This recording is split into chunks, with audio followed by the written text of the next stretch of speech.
Susan Sarandon is a 5-time Oscar nominee, but while her career has been blessed, her personal life hasn't been all smooth sailing.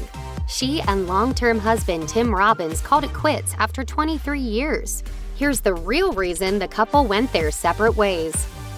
After Susan and her first husband, Chris Sarandon, split in 1979, the Oscar winner dated Sean Penn and even David Bowie. She eventually had a daughter, Eva Amore, with Italian director Franco Amore. They dated from 1984 to 1988, but never married. And following their breakup, Sarandon got together with Tim Robbins, whom she met on the set of 1988's Bull Durham. As she told the Divorced, Not Dead podcast per Today, her new boyfriend had no issues with her being a single mom. In fact, he adored Eva and treated her as a, quote, bonus daughter. The couple eventually had 2 kids of their own, sons Jack Henry and Miles Guthrie. That's when things began to change. Sarandon told the podcast that Robbins was very jealous, really jealous of the boys. Part of it was because he didn't have a close relationship with his mom.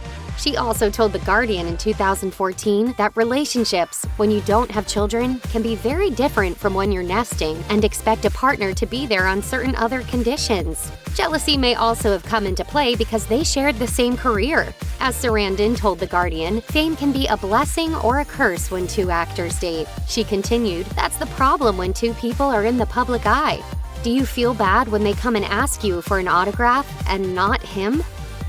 During her time with Tim Robbins, Susan Sarandon was often asked about why she had chosen to forego convention and not get married. Speaking with The Guardian in 2006, she explained that it was all about being true to yourself and maintaining your individuality, no matter what. I think one of the reasons I haven't married Tim is that I hate that couple's assumption that once you're committed to someone, you stop treating each other as individuals. I like getting up knowing I am choosing to be with that person.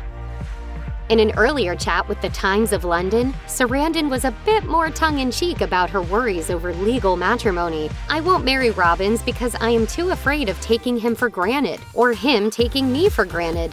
Maybe it will be a good excuse for a party when I am 80. But it seems, despite her best efforts, that's exactly what happened. Speaking with The Telegraph in 2010, following her split from Robbins, Sarandon shared that she hadn't much changed her approach to love, but that refusing marriage wasn't actually the key to unconditional appreciation. I've always liked the idea of choosing to be with somebody.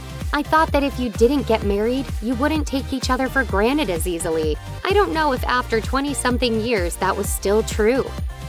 We may never know exactly what went wrong between Susan Sarandon and Tim Robbins, but we can safely assume that infidelity was never an issue for the couple. Speaking about jealousy and cheating with The Guardian in 2006, the actor shared how, for the most part, I give Tim a lot of rope, and he's the same with me. Admitting that she does get, quote, offers for affairs, she said it's never appealed to her because what happens is that when I play through the reality of what that means, of telling the children, of hurting him, the ramifications are enough of a downer to take the excitement of the offer away.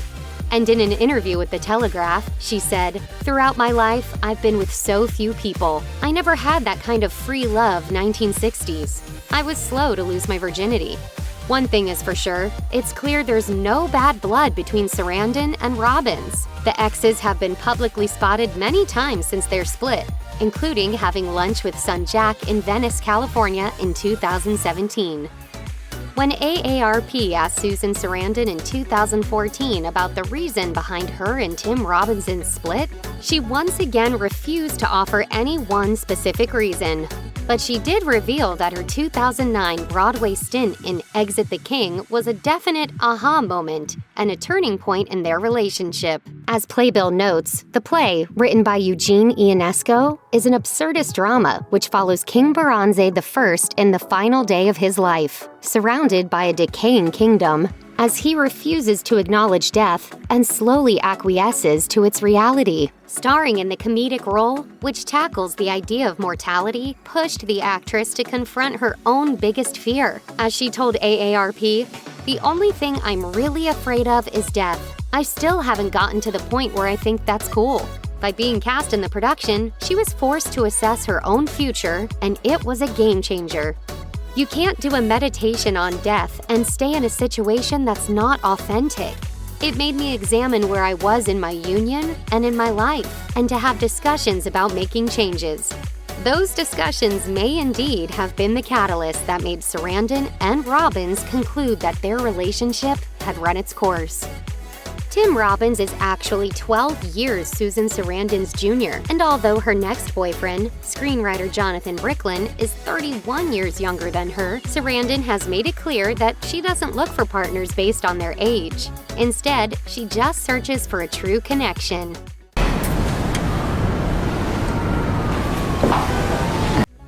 Speaking with Australia's Daily Telegraph in 2021, she explained, "I find it difficult now to find older guys who would be appropriate. I think I can only be with people who are really looking, interested, and asking questions, which is much easier to find when you're younger because nobody knows anything, and everything is new." It sure sounds like Sarandon wouldn't have put much weight on Robinson's age, instead focusing on the union itself. Does Susan Sarandon think she could have done more to save her relationship with Tim Robbins? That's what it sounded like when the actress told Reuters in 2012 that she felt like a failure after their split. What's more, she also told The Telegraph back in 2010 that she hadn't necessarily been happy to part ways with Robbins, recalling how people were coming up to me in the street and saying, "I cried and cried when I heard." Well, I was sadder. I didn't think it would ever happen either. That being said, Sarandon tried to use their breakup, as well as every other failed relationship, as an opportunity to grow. In her interview with Reuters, the actor shared how she overcomes the end of a union, saying, "You need your girlfriends. You need to take long, long walks until you're exhausted and no longer freaking out, and you hold on until a new dawn. Then you get another chance." As for being newly single, she added, "It's been a lot of different things. It's traumatic and exhilarating. The one thing that's been really clear to me is that you have to think of your own life and your relationship and everything as a living organism. It's constantly moving, changing, growing." Susan Sarandon has often talked about the importance of regularly reevaluating long-term relationships, but based on a 2014 interview with The Guardian, it seems that she didn't necessarily take her own advice, and it may have resulted in her and Tim Robinson's split. When Chris and I married, I thought, well, we'll just renew every year. We won't say it's forever, but we'll decide every year if we want to be together. The Blackbird star went on to stress the importance of such a contract, and in doing so, possibly showed us exactly what went wrong between her and her partner. If you knew that the 5-year deadline was coming, you'd be on good behavior, you'd work harder, and maybe you wouldn't take your partner for granted. Tim Robbins has largely remained silent about his split from Susan Sarandon, but he did tell Traveling Boy that Bill Durham would forever be his favorite film because it's where I met Susan, and a family came out of that for me. However, in response to a general question about the high breakup rate in Hollywood, he was more reserved. "I can't talk about a Hollywood marriage. Susan and I never had a Hollywood marriage. One of the reasons we stayed together as long as we did was because we kind of didn't talk about this stuff. You know, broad general ideas about what relationships are, or how that is through the prism of our relationship."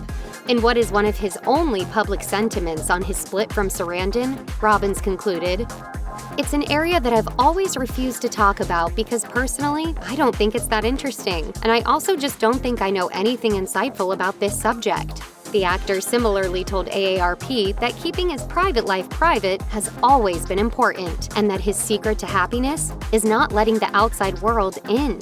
The way to stay engaged is to disengage. The most important thing is not to let outside forces determine your interests. As if to prove his point, Robbins surprised fans in January 2021 with news that he was divorcing Graciela Brancusi, and as Vanity Fair put it, ending a marriage no one even knew had happened. Check out one of our newest videos right here. Plus, even more Nicki Swift videos about your favorite celebrity couples are coming soon. Subscribe to our YouTube channel and hit the bell so you don't miss a single one.